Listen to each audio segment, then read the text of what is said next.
Miss Harriet, guide aux Maupassant, chapitre 2, dernière partie du chapitre 2, partie 6.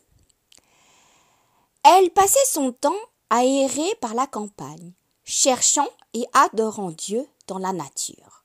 Je la trouvai, un soir, à genoux dans un buisson. Ayant distingué quelque chose de rouge à travers les feuilles, j'écartai les branches et Miss Harriet se dressa, confuse d'avoir été vue ainsi, fixant sur moi des yeux effarés comme ceux des chats huants surpris en plein jour. Parfois, quand je travaillais dans les rochers, je l'apercevais tout à coup sur le bord de la falaise, pareil à un signal de sémaphore. Elle regardait passionnément la vaste mer dorée de lumière et le grand ciel empourpré de feu.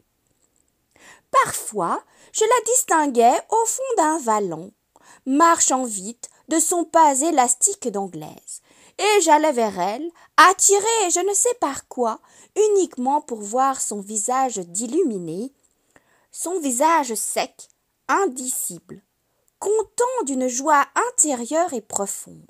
Souvent, aussi, je la rencontrais au coin d'une ferme, assise sur l'herbe, sous l'ombre d'un pommier, avec un petit livre biblique ouvert sur les genoux et le regard flottant au loin. Car je m'en allais plus, attachée de ce pays calme par mille liens d'amour, par ses larges et doux paysages. J'étais bien dans cette ferme ignorée, loin de tout, près de la terre, de la bonne, saine, belle et verte terre que nous engraissons nous-mêmes de nos corps, un jour. Et peut-être, faut-il l'avouer, un rien de curiosité aussi me retenait chez la mère Lecacheur. J'aurais voulu connaître un peu cette étrange Miss Harriet et savoir ce qui se passe dans les âmes solitaires de ces vieilles Anglaises errantes.